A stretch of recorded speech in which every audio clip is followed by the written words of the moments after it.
Welcome back to Pod Save the World. I'm Tommy Vietor. I'm Ben Rhodes. Ben, we're back in the studio. We are together. Yes, together again.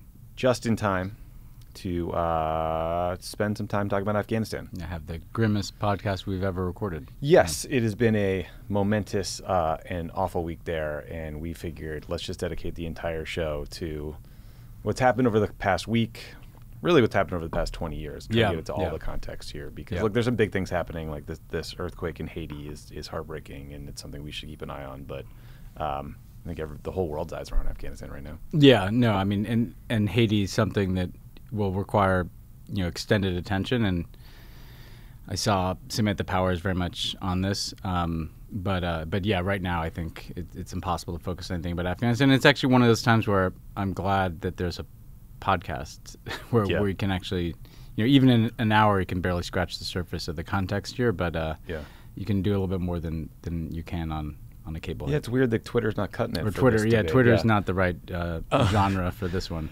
In the last week, the Taliban took control over basically all of Afghanistan, including Kabul, the capital city. Much of this takeover happened without fighting between Afghan security forces and the Taliban. It was more of a ceasefire or surrender by the Afghan government forces, and we'll get into why later. Ashraf Ghani, the president of Afghanistan, fled to Tajikistan on Sunday. I think a lot of his ministers came with him. Ghani released a statement on Facebook saying the Taliban have won the battle of sword and guns, and now they are responsible for protecting the countrymen's honor, wealth, and dignity, end quote. So now we have Taliban soldiers, fighters, policing the streets in Kabul. There's these surreal videos of Taliban fighters like wandering around the presidential palace, going on rides at amusement parks. There was a video of some guys using a weight room for some fucking reason. U.S. embassy staff have been evacuated to the airport. President Biden had to send thousands of troops back into Afghanistan to secure the airport. For a while, that airport was just total chaos. There were thousands of people desperately trying to get on flights out of the country as the Taliban were rolling in. President Biden gave a speech. We'll talk about that in a minute. On Tuesday, the Taliban spokesman gave a press conference where he said the Taliban would respect the rights of women and minorities and protect foreigners. I think history should make us quite skeptical of those assurances. The Taliban spokesman also complained about Facebook, so we have got that in common with them, I guess. The Department of Defense estimated that there could be between 5,000 and 10,000 Americans left in Afghanistan. There's tens of thousands more Afghan citizens and their families who worked with the U.S. in some capacity who are trying to get out of the country. The Biden administration says they're now in control of the airport and hopefully can fly these people out. But the problem is that a lot of Afghans can't get to the airport without going through Taliban checkpoints, so they're still in some serious danger. In some cases, you're seeing, as a result, basically empty evacuation flights. So that's the latest. So let's start with Biden's speech from Monday, and we'll roll some clips here. So it was a pretty defiant speech defending his decision. Biden talked about the success the U.S. had degrading al-Qaeda in the region, killing bin Laden, his long-held opposition to expanding the U.S. mission to include a broader nation-building effort. And he also made clear that Biden believes the primary responsibility for the military defeat lies with the Afghan government and forces. Let's hear a clip. American troops cannot and should not be fighting in a war and dying in a war that Afghan forces are not willing to fight for themselves. We spent over $1 trillion. We trained and equipped an Afghan military force of some 300,000 strong. Incredibly well equipped. A force larger in size than the militaries of many of our NATO allies. We gave them every tool they could need. We paid their salaries, provided for the maintenance of their Air Force, something the Taliban doesn't have. Taliban does not have an Air Force. We provided close air support. We gave them every chance to determine their own future.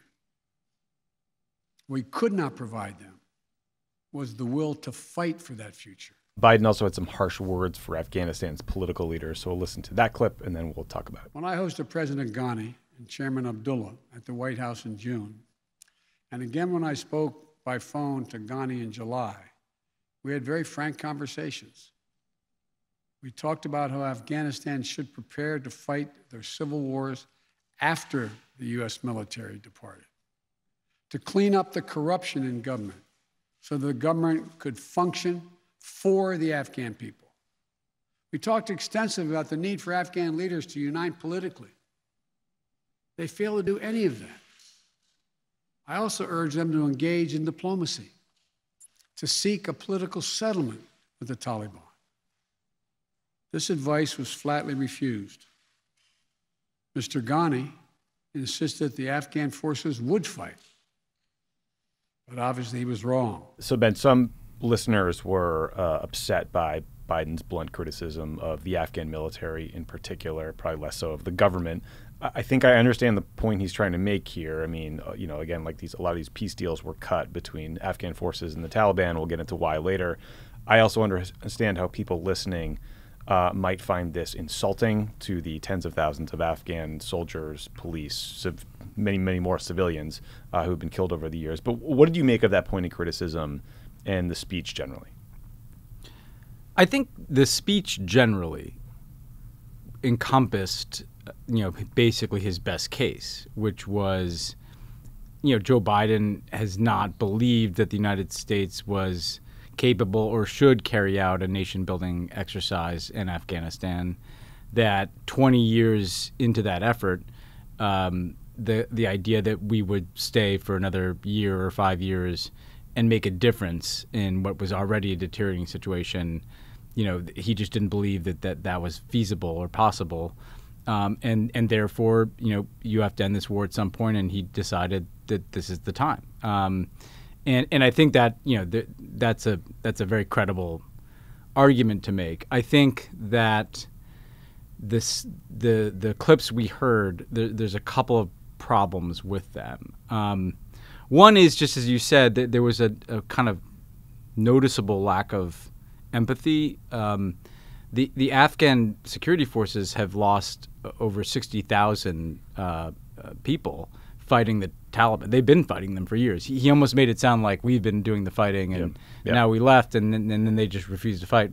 Actually, they've been in the lead here since like 2014, and they've taken a lot of casualties, right? And so a lot of people were willing to fight. And that leads to the second point, which is, he kept saying, and you've heard other administrations officials say, that they lack the will.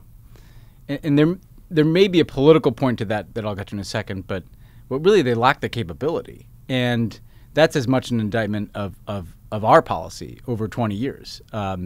Because essentially what we did is we built, yes, a 300,000 strong Afghan security force that was also entirely dependent on not just the U.S. military, but contractors, U.S. military contractors, for things like, intelligence. How do you manage that close air support? I mean, picture a machine that is built to function plugged into another machine, and then you just remove that machine, and they weren't prepared to logistics, communications, literally like the dudes who twist the wrench to fix the helicopter. Like half of them left between April and June of this year. That's exactly right. Like they have the equipment, they have guns, but like all the things that allow a military to move around, to know where the enemy is, to coordinate air support of people on the ground, like those functions disappeared, over the course of this withdrawal. So his basic point, I think, is one that resonates with Americans, which is that, like, at a certain point, we can't fight in another country's civil war. And I think that's a credible argument to make after 20 years. I do think it was a little, it just went over its skis, I think, to some extent, and pinning this on some of the Afghans themselves. I think the Afghan political leadership, look, I think, first of all, there is a question as they folded so fast that it did feel like some deals had been cut. Yeah, and I want to talk about that in detail later, because there's a really good Washington Post report about these deals. I feel like we're just like kind of at the tip of the iceberg with that. Yeah. I mean, basically, had the Taliban either infiltrated or cut all these deals with, military commanders or people out in regional governments. And to some extent, that is an indictment of Ashraf Ghani and the Afghan government just kind of being in Kabul and having very little, connection down to their own security forces and their own more localized officials. And so the pointed criticism of Ghani, again, you could make the same argument that, Ghani is kind of the type of official who was hugely dependent on the U.S. But it is the case that over successive Afghan governments, there have been these problems around, trying to centralize authority and not being able to do that. Obviously, there's been endemic corruption. Again, I would argue too that while that is absolutely the case, and you saw some of these extraordinary videos, I think that the Taliban posted of the lavish compounds that these like warlords lived in. Right. Look, there's corruption on our side too, right? In the sense that people ask that where a lot of that money went, the trillions of dollars. Like, well, a lot of it went to U.S. military contractors. There was a whole kind of war economy that was built that didn't really reach down to people. And I was a part of an administration for 8 years that was a part of a policy of trying to build these Afghan security forces and try to support this Afghan government. So to me, he's definitely correct in his indictment of Afghan political leadership. I think the reality is all of us who were a part of this policy under 4 administrations was also a part of a policy approach that just didn't work. The idea, like, we could go. Here's my core point, Tommy, is like we can go and kill terrorists. We can go and blow things up. Like, that's what our military is built to do. That part of the Afghanistan project, did generally succeed if you look at the degradation of al-Qaeda. But our capacity, this other part of the policy of like kind of building up Afghan institutions, Afghan security forces, and handing it off to them, well, clearly that did not work. Yeah, and we're going to dig into the history of how that mission sort of creeped and evolved over time later in the show. So Biden also explained sort of like the more acute question I think a lot of people are having, which is why didn't the U.S. evacuate more Afghans earlier? How is there this like mad rush at the end? So here's a clip of that. I know there are concerns about why we did not begin evacuating Afghans, civilians sooner. Part of the answer is some of the Afghans did not want to leave earlier, still hopeful for their country. And part of it because the Afghan government and its supporters discouraged us from organizing a mass exodus to avoid triggering, as they said, a crisis of confidence. So I found the first part of that argument that Afghans didn't want to be evacuated sooner to be kind of odd and bullshit. I mean, maybe there are some individuals who didn't want to leave. Yeah. But I'm sure there are tens of thousands who have been trying to leave for a long time. So setting that aside, I'm sure the point about the Afghan government not wanting the U.S. to make it look like we're getting everybody out in some rushed manner is true. And it kind of speaks to the fundamental challenge Biden had with this decision generally, right? Like, the international community spent 2 decades trying to build up the Afghan military and the government with this goal of that being our exit strategy, right? We hand over responsibility to the Afghans, to their military, and we leave. But once you set a date to get out, the Biden choice becomes rush people out and maybe look like you have no confidence in the Afghan government, or withdraw troops, hand over responsibility, hope it all works. Clearly, in hindsight, they made the wrong decision. They did the hope that it works play. And even with making that decision, like, the visa process could have and should have been accelerated. And then maybe your break glass option is you push the withdrawal deadline out 6 months or something to get more people out. But what did you make of this argument, Ben, that the evacuations didn't start earlier because of the Afghan government? To me, this is the biggest problem with this whole withdrawal, is what happened to the Afghans and the failure to evacuate them. Like, that's the thing that I think is hard to excuse. And I'd break it into a couple different issues. One is this SIV issue, right? This is the special visa for Afghan interpreters, people who worked with our military, which is an existing program. Biden in his speech was saying, well, we've gotten 2,000 of these people out. And it's nothing. Like, that is a drop in the ocean. I mean, we're talking 50, 60,000 people at least, who are in that kind of danger. So to me, like, what I cannot understand is what he said about people not wanting to leave, or what he said about the Afghan government not wanting mass exodus. Okay, I can see the point about the Afghan government not wanting mass exodus, but just dramatically ramping up that SIV program would not necessarily be a mass exodus where we're saying, like, everybody get out, everybody get on C-17s. Right. And clearly they were still operating within the confines of the existing bureaucracy of the program. There are caps on who can come. There are all these requirements, all these forms, all these hurdles that people have to jump over. Interviews. Yep. And I don't know why from the moment that he announced the withdrawal, it wasn't like, that's all gone. And we talked on the show, like, we don't even necessarily need to fly all those people to the U.S. They could fly them to other U.S. military installations. They can take them to Guam. They can cut a deal with a Central Asian country to have a facility there. The SIV program and the failure to just dramatically ramp that up and get into the tens of thousands at least by this time, I truly don't understand it, because I don't think that ramping up that program would have been the kind of mass exodus that is described. Now, the second point is another thing that has concerned me, is that until basically the last couple of days, they were not allowing for people like USAID subcontractors, like people who got USAID grants, those types of people. The P2 visas, prior to the P2 visas. Yeah. And just to give people a sense of this, like, what if the U.S. government like gives a grant to somebody to set up an organization to promote girls' education, or to catalog human rights abuses, or to do things that the Taliban finds offensive and has in the past killed people for doing those things? Yep. If we subsidize them doing that, how are they not just as at risk and just as worthy of evacuation as someone who's a military interpreter? Right. And these were a lot of the I know, I've been hearing from Afghans on the ground, Afghans in other countries, desperately trying to get these people out.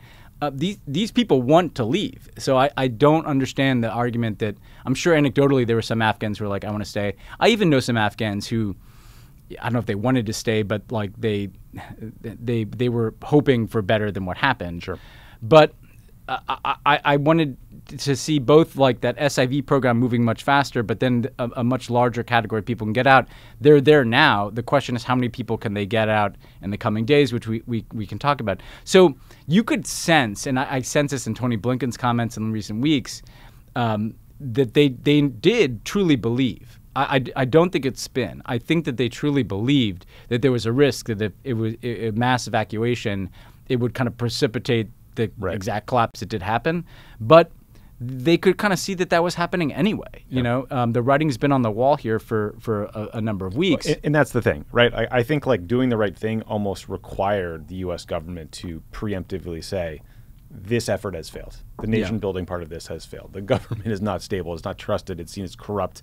It's seen as illegitimate, and it's over. And I'm sure COVID was part of what slowed down the SIV process. And you're also seeing this fight spill out into the press, where the State Department staff didn't want to evacuate, and the Pentagon was pissed at them because they were saying, we got to get you out earlier because the logistics will get hard. Well, those things are directly tied to this visa processing issue, right? Because a lot of these State Department officials are trying to help Afghans get out of the country, and they want to stick around and do their jobs because they're like brave people who care about what they're doing for a living.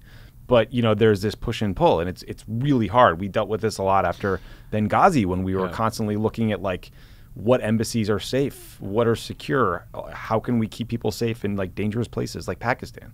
Yeah, I mean, and I remember the frustration of the bureaucracy of these programs, because everybody's worried about making the mistake of letting in somebody who could one terrorist, right? It's all post 9/11 hysteria. But to me, the balance of risk shifted dramatically to just get these people out as soon as the withdrawal decision is made, and you have like this narrow window of time where you control things, and you have like Kabul not under Taliban control, and I think just clearly not much was done with that. I mean, if 2,000 Afghans have gotten out, I think this entire year before the situation we're in now, those numbers, again, we're talking about 100,000 people, I think, who are at risk. And one way to just think about this, Tommy, is like, obviously the priority of the U.S. government is going to be American citizens, American diplomats, like you said, that kind of Benghazi effect of really being hyper-focused on that. But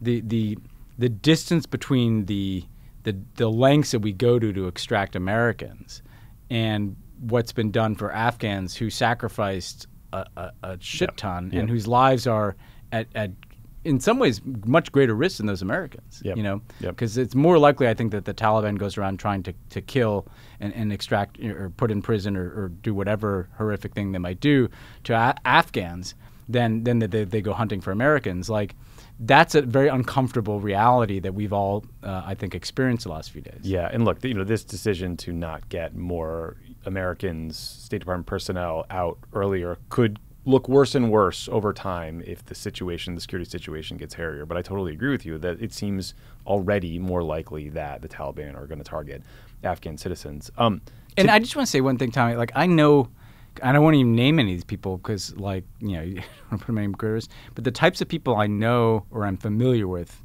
who are in these circumstances are people who've, like, built their whole lives around supporting what we said we were doing in Afghanistan.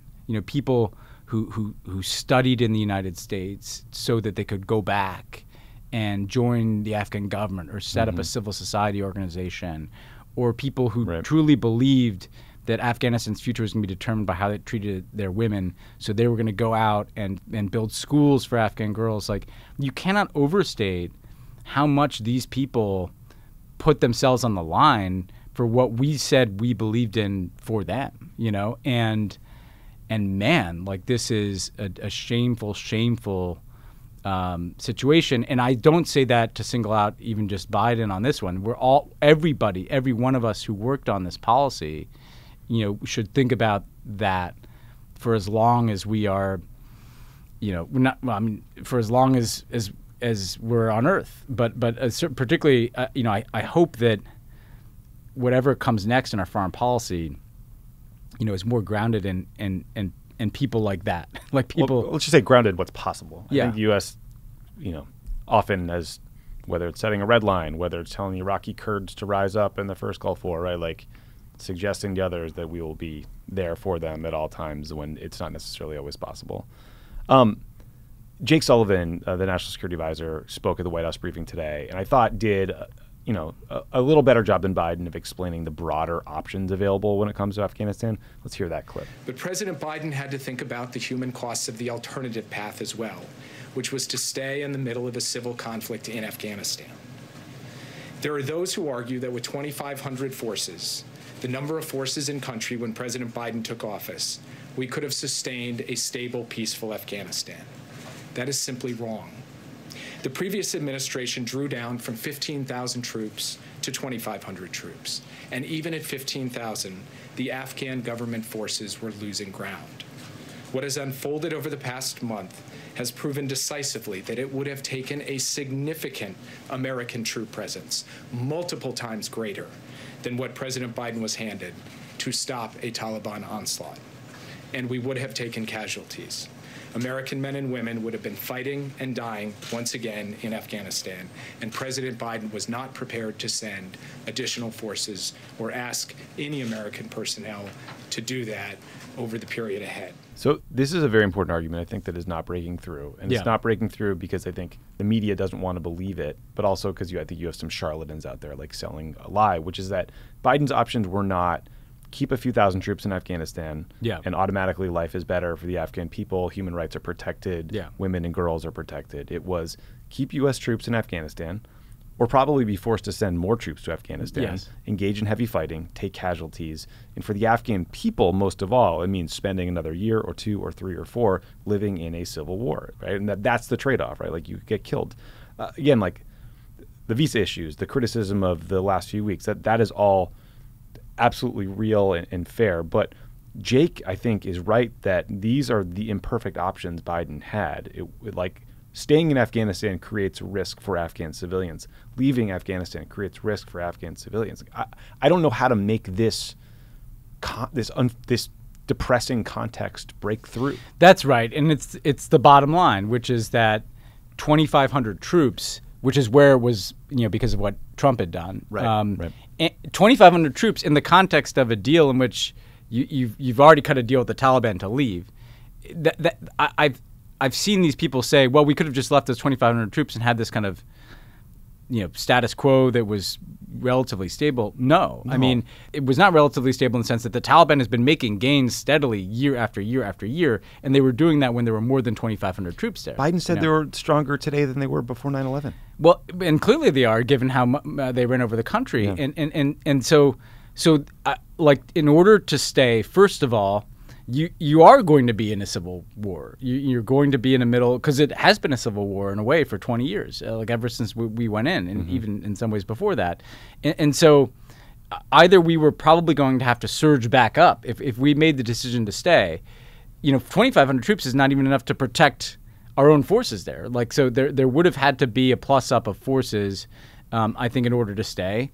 And inevitably, it's not that we would have been taking enormous casualties, because we haven't been taking that many casualties for years, but you would have taken some. And not just that, you would have still been in Afghanistan spending billions and billions of dollars and trying to tip the balance of a civil war that has been going in the wrong direction for many years now. And so I think Jake did lay out very honestly, like, this is just a calculation that Biden made, which is that, like, we've been there 20 years. We've not found the formula that works.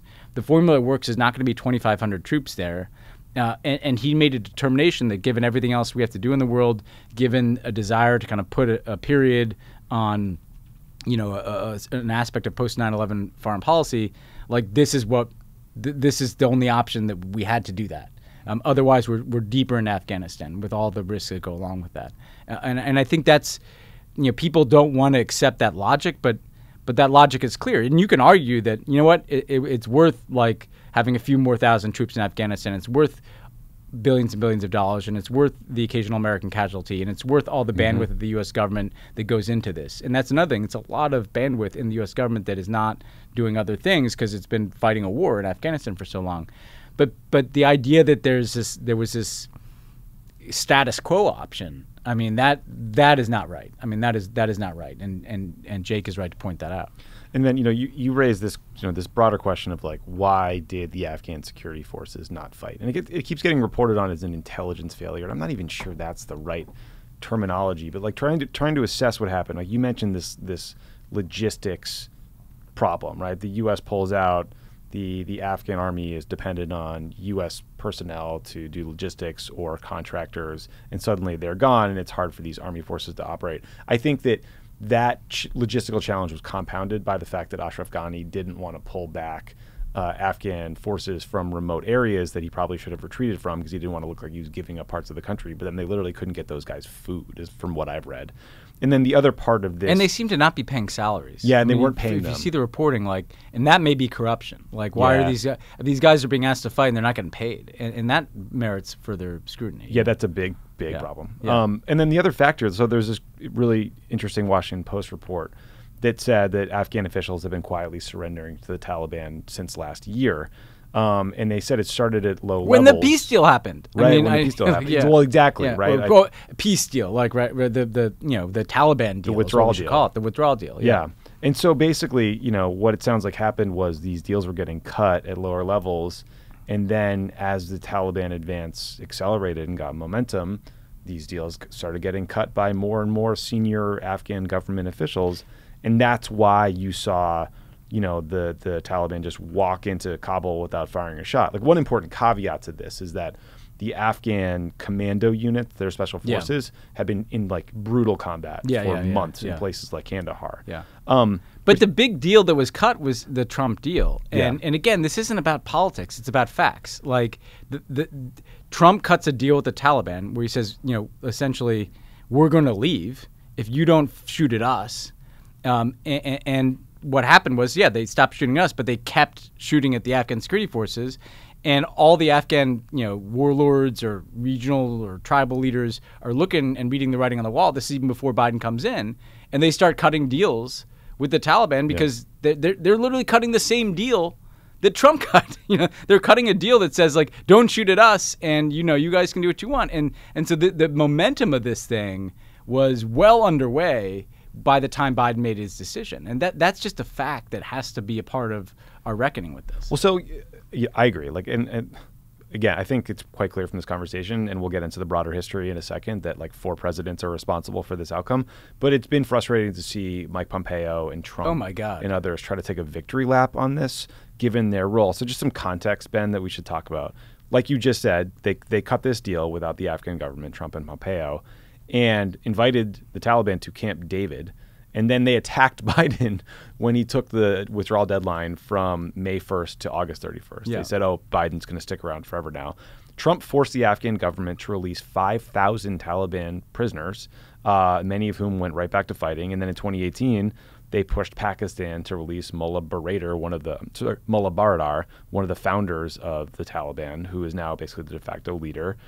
The Trump administration did everything possible to prevent refugees from coming to the U.S., including these special immigrant visas for people who helped us, to the point where there was a lawsuit against the Trump administration. And a judge ruled that they'd violated the law because they slowed down the process. And so we have to, this context is relevant. I also think we need to watch this refugee issue really closely, because Stephen Miller is already out there trying to demagogue Afghan refugees.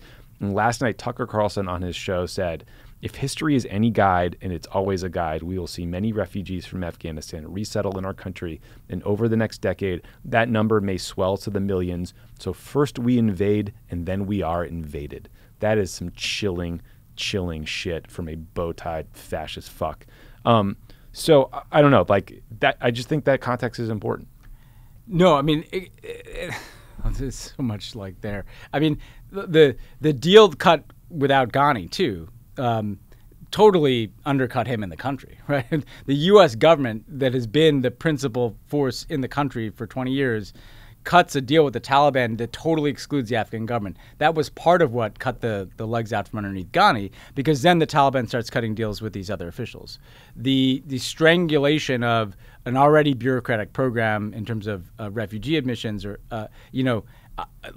just stops the already slow-moving gears here. I mean, and to fucking Tucker Carlson's point, the best thing that could happen to this country is to have 150,000 Afghan refugees come in. And you know what they're going to do? You know what's going to happen? They're going to start businesses. They're going to run for elected office. They're going to make enormous contributions to this country. Like we will be better for having them. It's not like charity. Like, we will be enriched by them. In the same way, we're sitting here in California, like, look at what the Vietnamese American community's done in this state. You know, these people, the lack of any sense of internal accountability on their behalf is so astonishing to me. And I'm sure we'll get to Bush here in a second too. But they literally cut the deal with these people. You have Mike Pompeo. They pressured Pakistan to release the guy who's now basically the president of Afghanistan. I'm not formally recognizing it. Not that anyone cares what I think about that. But the guy that they've declared to be the president of Afghanistan. Right. And Mike Pompeo met with the guy. Yeah. I mean, he goes they and took a photo. They released a photo. Meets the guy.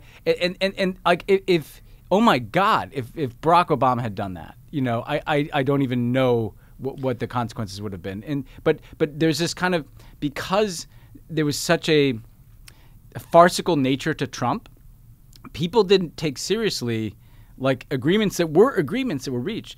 So for instance, also the withdrawal of U.S. contractors was part of the deal. Yeah. It wasn't just about the withdrawal of the U.S. military. They literally Taliban knew what bargain they were driving. They're like, no, don't just get out the military. You got to get out those contractors too, right? So this is all was set in motion in a way, and then Biden comes in, and Biden has had a long-held view that he wanted out of Afghanistan, and so he took it, right? Yeah. And in fairness, he didn't have to accept that deal. Didn't. They could have renegotiated it, but I think they decided on balance that the risk. It was the right thing to do. They could have torn it up. They could have said, we don't abide by this deal. It's a piece of garbage. Yeah. And by the way, they would have been right in saying that the Taliban hasn't really abided by the spirit of this deal either, because there's supposed to be a ceasefire. And that was a point you were making at the time, when you extended the deadline. They could have said, we are extending this because the Taliban's not. So, again, this doesn't mean that Biden didn't make the decision he did. It doesn't mean that Biden hasn't mismanaged aspects of the decision he has. It does mean that Trump set in motion a withdrawal that had a lot of momentum and had created a lot of ripple effects in Afghanistan by the time Biden came in. And it does mean that the argument that Jake laid out is true, that the current course was not like some sustainable status quo. It was either ramp back up and get back into the Civil War or get out. And people can argue, that ramping up a little bit and keeping Bagram, that there was a limited option you could have done. But this is where things were. Yeah, and look, I don't think either of us opposed having peace talks with the Taliban. They should have included the Afghan government. You know, that was like the original sin. This too. I mean, and throughout the Obama years, people often said, "How come you guys aren't doing more to have these discussions with the Taliban?" And it's because our principle was always that it has to involve the Afghan government. We weren't willing to cut out the elected government. And keep in mind, they were democratically elected. You can call them corrupt, you can call them all these things. They were democratically elected by a lot of Afghans who turned out to vote in difficult circumstances. And to cut them out of a deal like that was pretty extraordinary. I will say another thing that hasn't got a lot of attention. I'm not sure why the Biden people kept on Zal Khalilzad, the envoy who cut the deal with Pompeo. He's not exactly covered in glory here either, you know? Yeah, I mean, it's probably just continuity is probably easier easier, knowing the writing was yeah. on the wall. I mean, yeah, but it's a fair point. So, look, let's talk about the history of the U.S. involvement in Afghanistan the last 2 decades and that mission creep over time, because, you know, this is not just a Trump and Biden story. So the U.S. went to war in Afghanistan in early October of 2001, right after the 9/11 attacks. And by early December, the military effort had been so successful that the Taliban offered to surrender, hand over their weapons, and join the political process as long as Mullah Omar, who was the Taliban leader at the time, could live in Kandahar under house arrest. Bush, Don Rumsfeld, they rejected that deal. Great deal. It would have been. Deal. It was the deal that was on the table in 2019. And then that mission quickly shifted from counterterrorism to this broader nation-building exercise. You had Bush, who ran against nation building, talking about a Marshall Plan for Afghanistan. This is what he wrote about Afghanistan in his memoir, Ben. Quote, Afghanistan was the ultimate nation building exercise. We had liberated the country from a primitive dictatorship, and we had a moral obligation to leave behind something better. We also had a strategic interest in helping the Afghan people build a free society, end quote. So, of course, as we all know, Bush then invaded Iraq. And for the rest of the administration, you know, Afghanistan was on the back burner. Obama runs on refocusing on the war in Afghanistan. We sent tens of thousands of additional troops to Afghanistan in 2009 and 2010. In hindsight, I think we both have said that was a mistake because it kind of got us back to the status quo ante. But the thinking at the time was, as we were just talking about, happened recently, like major population centers were close to getting overrun by the Taliban. They needed reinforcements. The military mantra was more troops, more time, build the capacity, right? Like, when we began this big offensive in 2010 in a place called Marja, the military said, we're going to come in, we're going to clear out the bad guys, we're going to hold the territory, and we're going to open up government in a box. That was the proposal, the plan, and that part never delivered. We were never able to clear hold and then transfer responsibility. And, you know, like, we had a Pentagon coming in from the Iraq surge. And I think we're eager, people like Dave Petraeus, were eager to try out that counterinsurgency strategy that they think succeeded in Iraq, in Afghanistan. And so I like, again, like, victory has 1,000 fathers and, you know, loss is an orphan. But I do think, like, all these administrations were a part of allowing this mission to balloon over time. And I guess my question is, how do you think it never got right-sized? Because I know Obama was asking a lot of these questions in that 2009 Afghan review, right? Like, what's our real objective? Is it to defeat the Taliban? No. Remember we had to walk that back in the media, and it was like a big deal with the Pentagon? Yeah, I mean, I think, look, first of all, the original sin here, from which maybe we could have never recovered, is George Bush goes into Afghanistan. And again, I think you and I would have thought at the time, Tommy, as just, you know, people watching the news at that time, that that we were going there to get the people who did 9/11, Yeah. and then leave. Like, did anybody think that we were going there to nation build, you know, for even one decade? And so the mission goes so well. I think there was such a moment of triumph and hubris, and the world, those out there who are not quite as middle-aged as we are, like, remember that moment of, like, euphoria, like America can do anything. We knocked over the Taliban in like a matter of weeks. You know, we're going to rout these guys. And then we were installing Hamid Karzai as president. He's getting built up as this kind of George Washington type figure.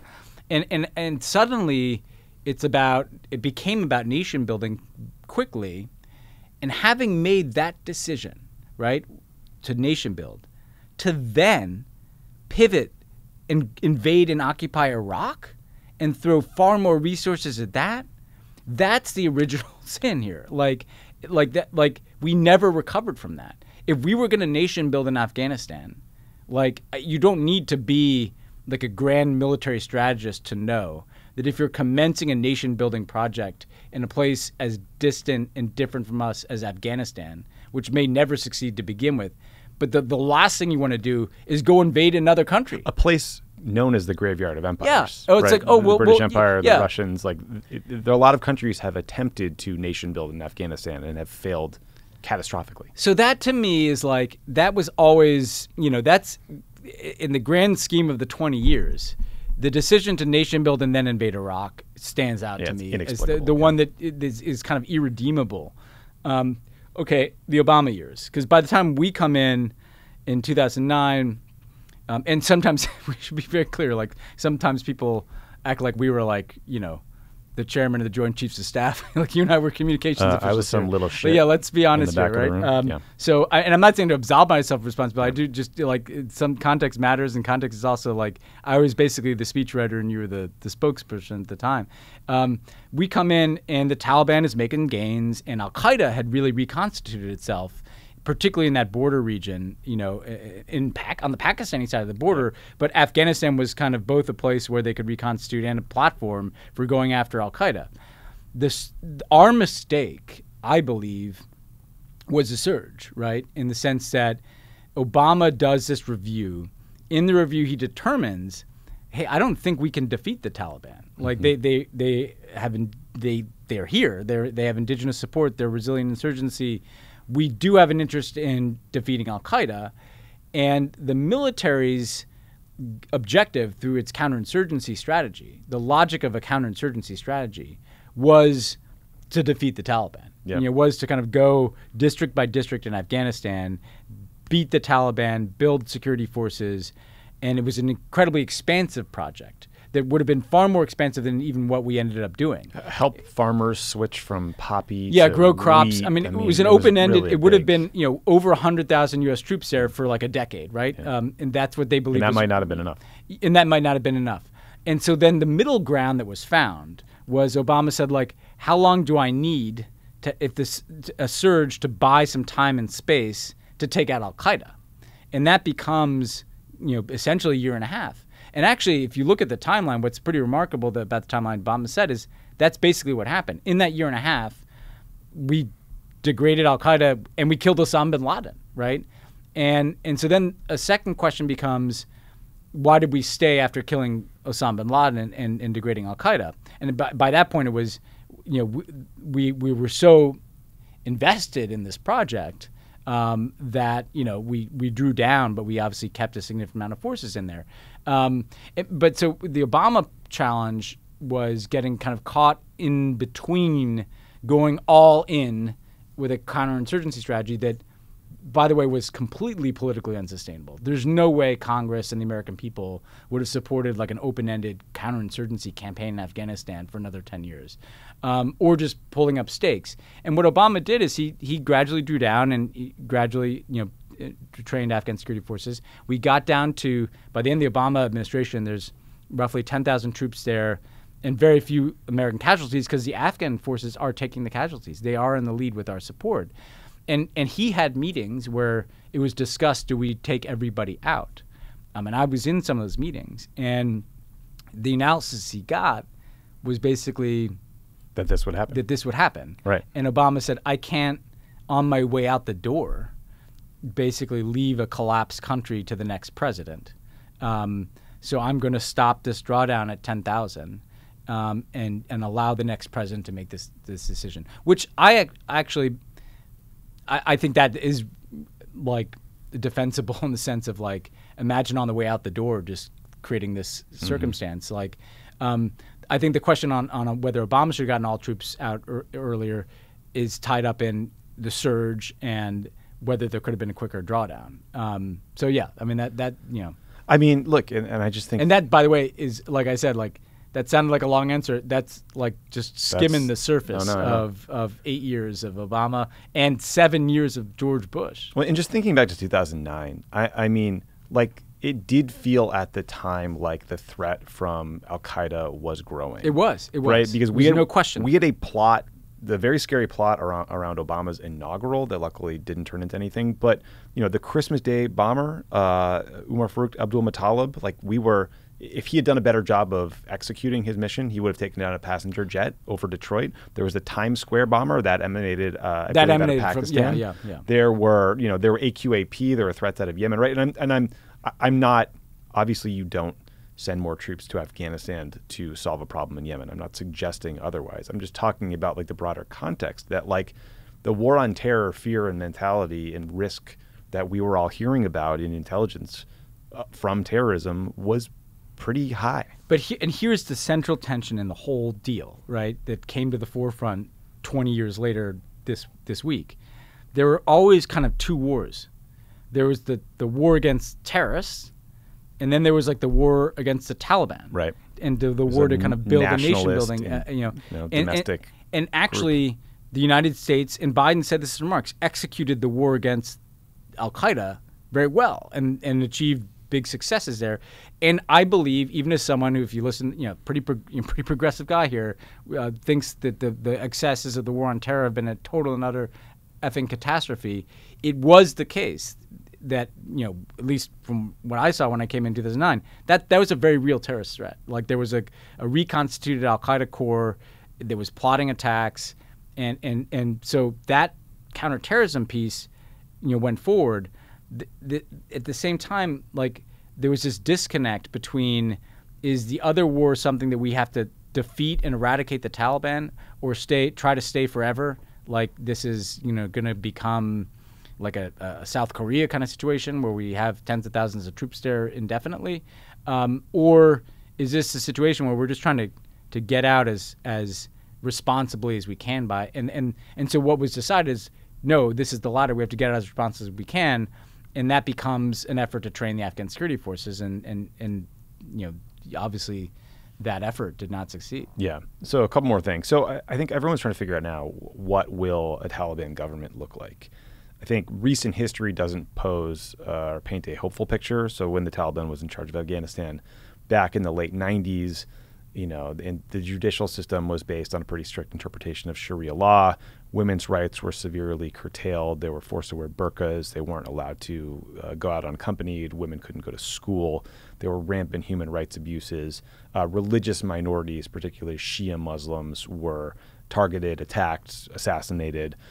There's been some reporting, speculation about the current Taliban leadership structure. Ben, it was not heartening to see Sirajuddin Haqqani is the deputy leader of one of the heads of the Haqqani group, one of the more vicious, brutal terrorist factions in the country. So, it's probably too early to speculate about what the Taliban government might look like. But, how do you expect the international community will or will not interact with them? Because you're already hearing about meetings with Russians, maybe meetings with the Chinese, what the U.S. might do, what presence we'll keep, whether they'll have a rep at the UN, right? all these questions are getting asked because they kind of have to.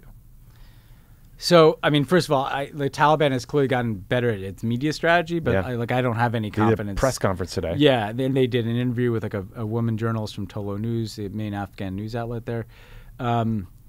I still think that the true colors of the Taliban are brutal, and that they will repress women, and it may not be as performative as it was at its pre-9/11 height, when they've got bin Laden there and they're executing people in soccer stadiums, but it's going to be brutal. It's going to be a very grim circumstance. Here's the dilemma. They're going to get some recognition, right? You've already seen that the Russians didn't evacuate anybody from their embassy. The Chinese hosted a Taliban delegation recently. Iran, which has tensions with the Taliban for a lot of reasons, but Iran's going to engage them as a neighbor. Pakistan, has said they're going to wait on recognizing, but Pakistan hosted these guys for a long time.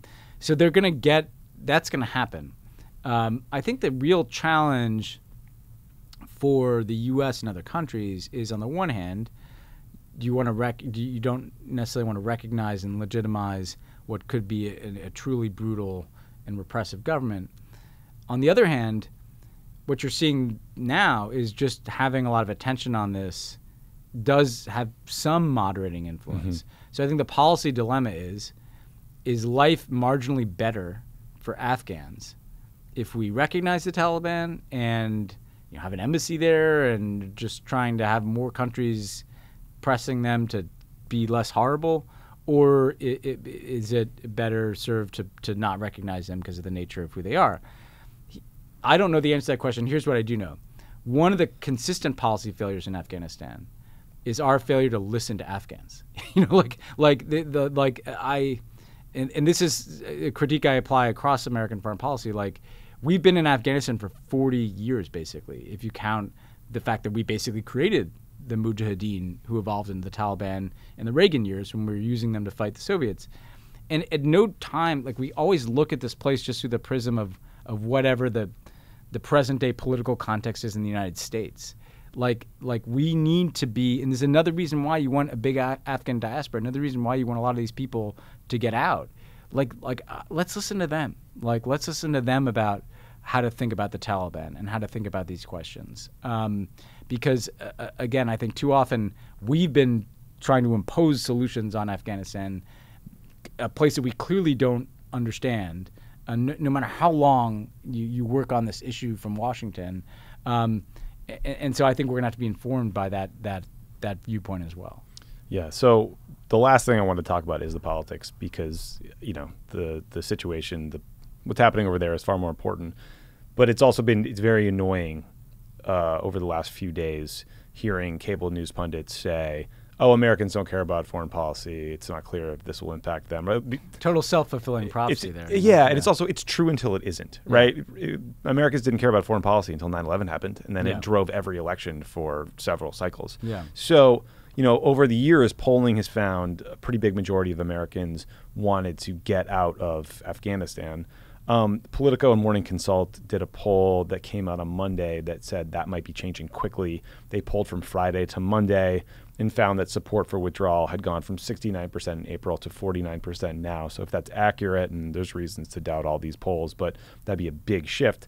But I also wonder if, support or oppose being in Afghanistan or support or oppose withdrawing from Afghanistan is the right question, because sometimes the sentiment is just more basic. Like, it can be Americans don't like losing. They don't like hearing that the U.S. has been humiliated, which is literally the language you're hearing from New York Times straight news copy, right? Like, America's humiliated, Biden humiliated. Like, that is the language. It's about pride. And, you don't know what'll happen if there are these horrifying images out of Afghanistan like we saw in the late 90s. Or if there's reports that Al-Qaeda is gaining strength, right? There's all these ways this could cut. So it's obviously too early to know what the politics will be. But I do think it's worth talking about it, because this fear of terrorism and the insanity with which we have put resources behind preventing terrorism while 600,000 people die from COVID, right? It's obvious. It's obviously a mismatch. It's imbalance. But those terrible policy choices are driven by these perverse post 9/11 political incentives, and we need to fix it. And I don't really know how, and this week is not giving me a lot of hope. Yeah, I'd say two things about this. I think the first thing is there's a kind of dumbness to how this gets stuffed into some narrative that can be digested by a certain vein of DC political commentary. This whole Saigon thing, right? This is a lot like Vietnam in the sense that we should have learned after Vietnam that we shouldn't fight wars like this in countries that we don't understand, where our hubris leads us to make huge mistakes. That's the commonality. I don't think Gerald Ford, something has changed in the Washington DC kind of political class. It's not my understanding that when the helicopters took off and you had those images, it was what does this mean for Gerald Ford? It was what does this mean for the decades we spent in Vietnam? And so there's this kind of oversimplification of things that misses the bigger point, which is that we shouldn't fight wars like this. And how many times do we have to learn that?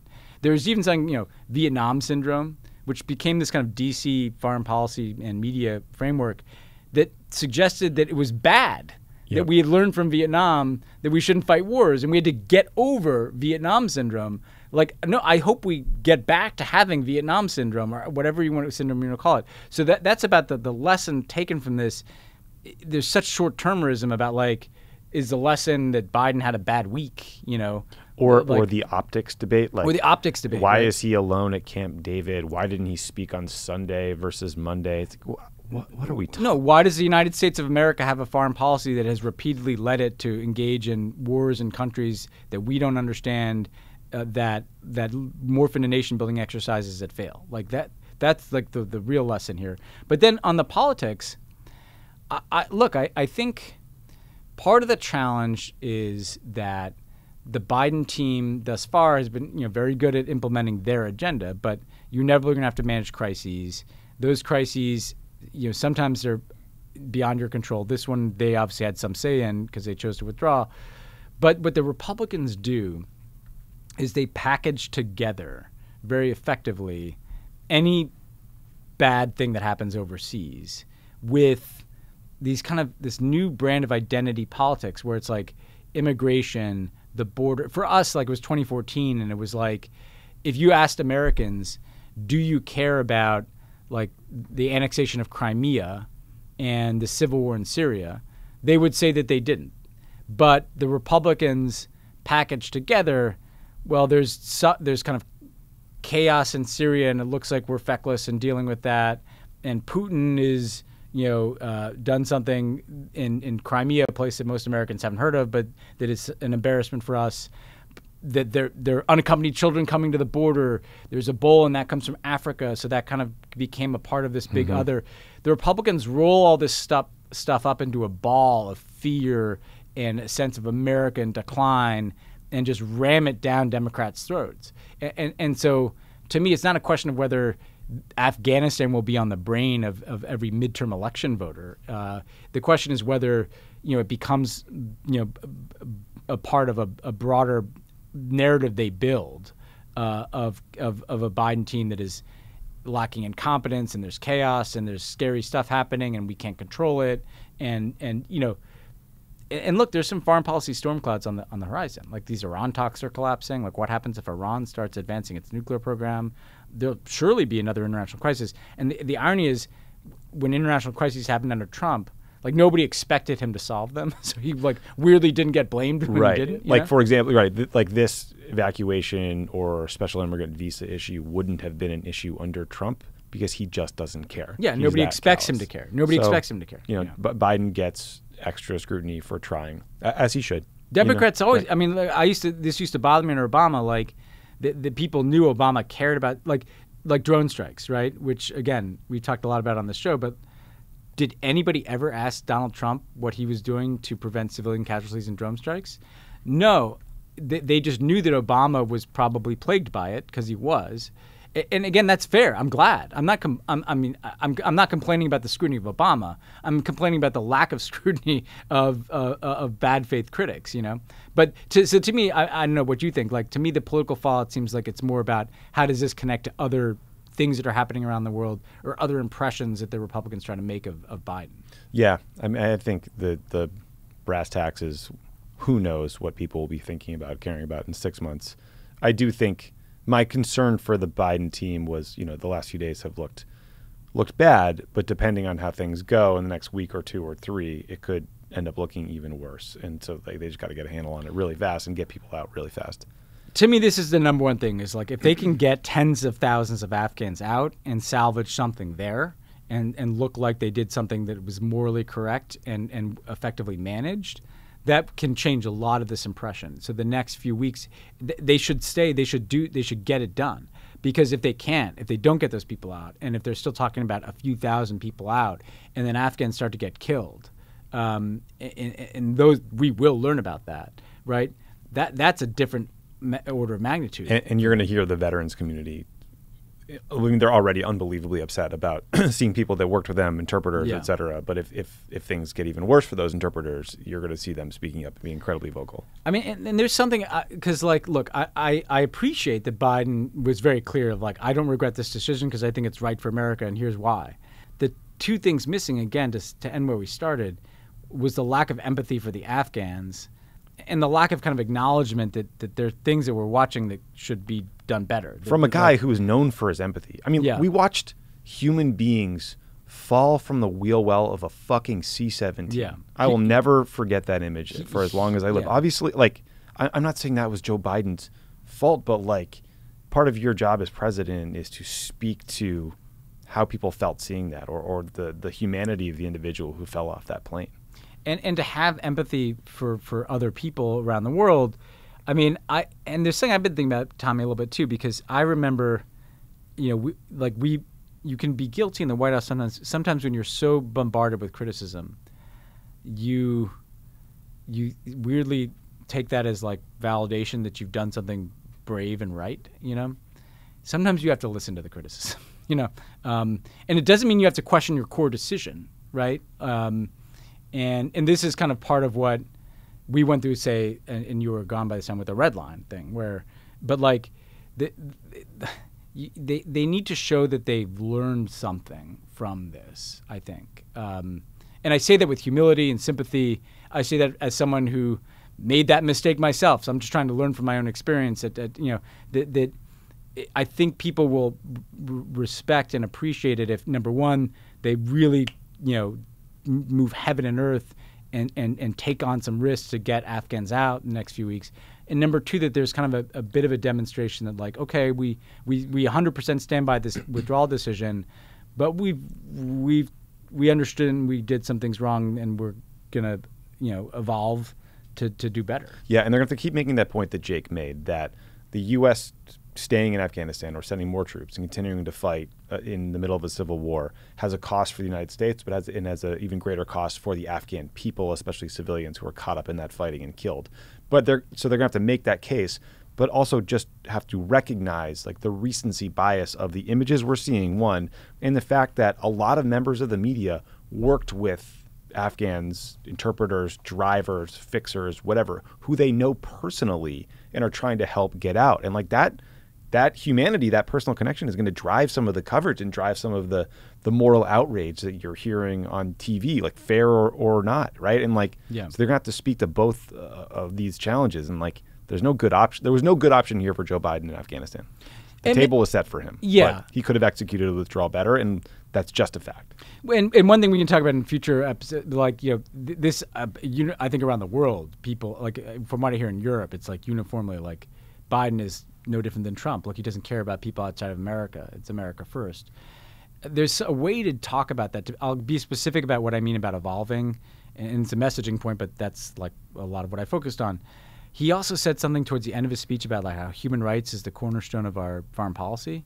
And I think that clanged with a lot of people, because it's like, you just kind of didn't empathize with these Afghans. You can't just assert then.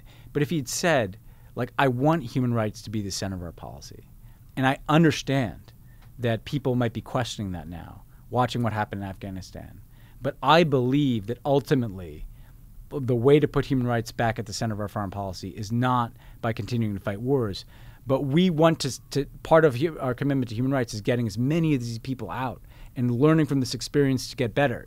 There's a way to talk about these things so that you don't sound like you haven't absorbed that we've taken a hit here, what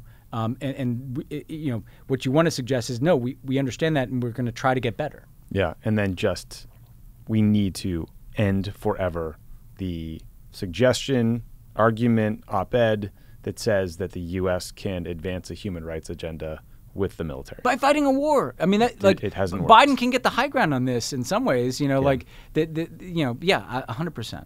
It's just, I can't believe that lesson needs to be relearned. I can't believe. I mean, it is astonishing to me that there's people I haven't even heard from, like Paul Wolfowitz is coming out of the fucking woodwork, right? These people, because again, honestly, even to be fair to the Trump people, right? This was basically all set in motion. Afghanistan, Iraq, post 9/11, torture, Guantanamo, all this stuff in like a few months.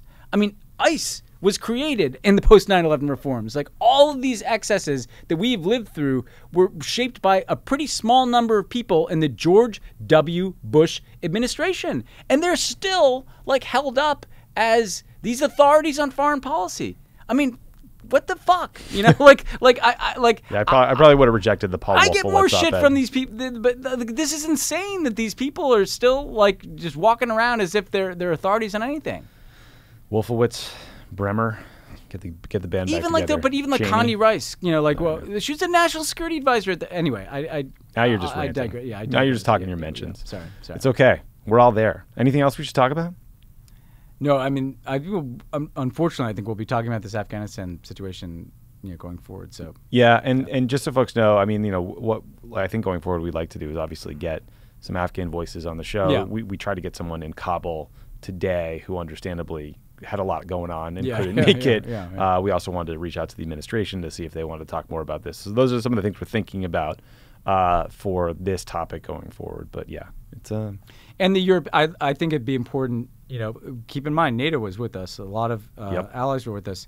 So it'd be good we'll be looking at, I think, you know, how is this being digested in NATO and European countries, and not the lazy like America has no credibility anymore take, but the more like, you know, okay, what's next for us? yeah, the other take Taiwan is going to surrender, right? You know, like the take I have no time for is like the rest of the world now believes the U.S. won't follow through on its commitments or doesn't understand foreign policy. It's like they've seen Vietnam, they've seen Iraq, they know they watch the Trump administration. I think the rest of the world is pretty well conditioned to realize that sometimes the United States makes horrifying mistakes or goes insane and elects reality show demagogues. Like I refuse to believe the rest of the world is like all that surprised right now when we make a mistake broadly. It's like not about our reputation and our standing. It's about Afghanistan in a poor execution of a withdrawal. That I'll accept. And look, you know, like not succeeding in multi-decade nation-building efforts is not the same as whether or not we'd come to the defense of a NATO ally. Like it's just a different question.